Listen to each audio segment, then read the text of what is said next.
You are reading this on a crowded train. The doors close. The car shudders, and somewhere 2 seats away, a stranger stiffens. Eyes flick to a window they cannot see through, and you feel something before you can name it.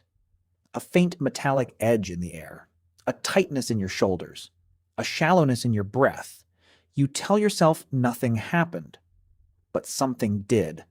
A molecule from the skin of a person you will never touch has already entered your nose, your bloodstream, and the oldest alarm circuit in your brain. You just smelled fear on a stranger. The big question, and I won't dodge it, is this. When did your ancestors first learn to read danger like this? And why does your body still respond as if a predator is in the room? To answer that, we have to start where the smell of fear first became measurable. The year is 2002. A research team at the University of Vienna, led by the chemist and psychologist Karen Ackerl, builds something almost comically crude. Female volunteers sit through 20 minutes of a horror film. Cotton pads sit under their arms. The pads go into sealed vials. Other volunteers, blindfolded, told nothing, later sniff the pads. The horror film pads are rated, again and again, as more unpleasant, more intense, more anxious than the pads from women who watched a neutral documentary, Ackerl et al. 2002. Here's what nobody tells you. The sniffers could not tell you what they smelled. They could only tell you how the smell made them feel. The fear was not in the label, it was in the body, which raises a new problem entirely. If fear can travel through air, where in the brain is it landing? That question is what took a physicist turned neuroscientist named Liliane Mujica-Parodi to Stony Brook University in 2009. And the answer changed the field. Her team put volunteers inside an fMRI scanner, slid tubes under their noses, and pumped in 2 kinds of sweat. One came from a first-time skydiver moments before the jump. The other came from the same person after a normal workout. The result was not subtle. The fear sweat lit up the amygdala, the brain's threat detector, within seconds, and the subjects rated nearby faces as more frightened. The exercise sweat did nearly nothing. Mujica-Parodi et al., PLOS 1, 2009. The popular image of fear is screaming and running, but the truth is quieter. Fear arrives first as chemistry and only later as thought. And that's where it gets stranger, because humans, by every textbook, are not supposed to be able to do this. Walk with me into the anatomy of it.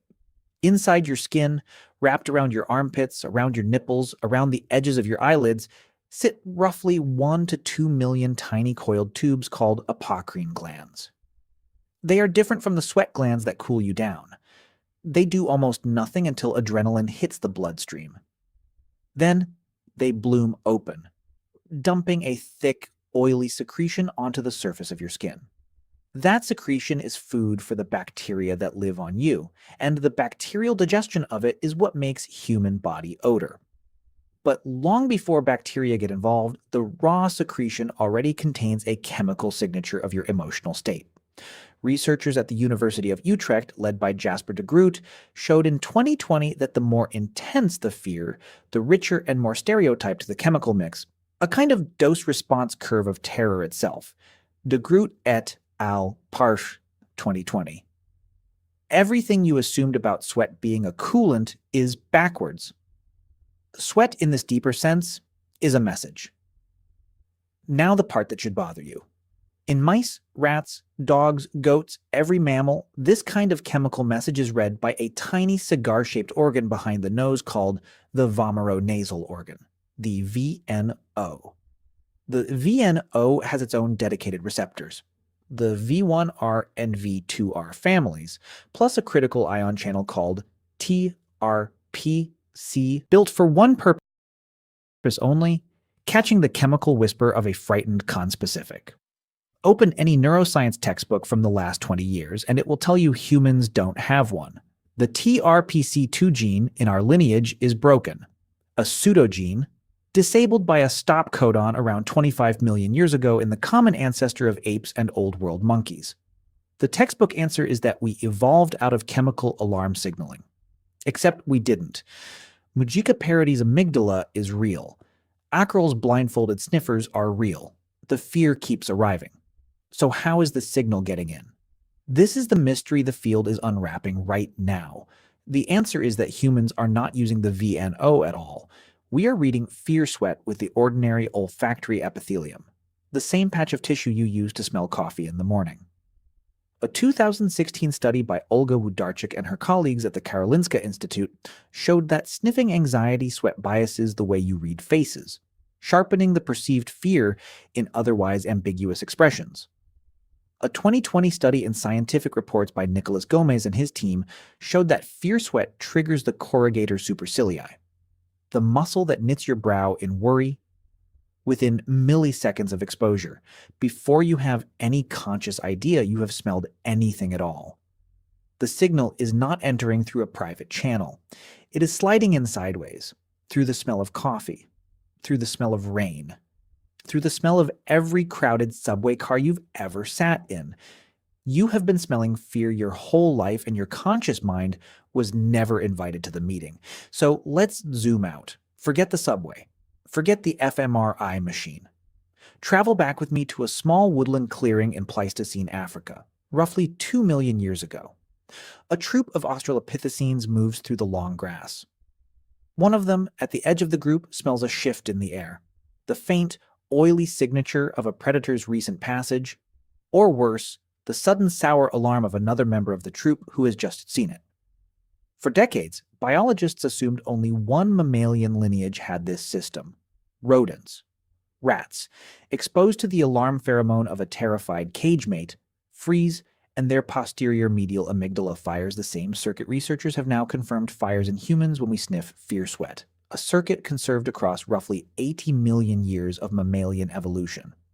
The popular image of ancient humans is one of clever hands and rising tools. But the truth is older than tools. Your ancestors were terrified by smell long before they had words for terror. The sweat signal worked because the troop that read it lived. The troop that ignored it became a fossil. Every chapter before this one has been building toward a single answer. Did ancient humans smell fear? Yes, they did it with the same oily, adrenaline-fed apocrine glands you carry right now. They did it with an olfactory system that lost the dedicated pheromone hardware 25 million years ago and compensated by repurposing the ordinary smell of the world. They did it through a brain that, when it catches that signal, fires the amygdala before the conscious mind can form a sentence. The molecular alarm never went away. It just learned to whisper. If this kind of story lights something up for you, the quiet, ancient chemistry running under our modern days, consider subscribing. I'm working on a follow-up that goes after a stranger question. What exactly happens in your body when you smell a stranger's grief? It's the saddest molecule I've ever chased, and it picks up right where this one leaves off. Now go back to the subway car. The doors close. A stranger stiffens. You feel the sour edge. You thought it was brake dust. It was not brake dust. It was the oldest alarm you carry, written in oil on human skin, decoded in a part of your brain older than language. Every crowded room you have ever sat in has been a quiet, unconscious negotiation between every fear and every calm in it. You have been smelling other people's terror since you were born, and you will keep smelling it until you die. The only thing that has changed in 2 million years is that you now have the word for it. And that word was earned by the ancestors who lived long enough to say it out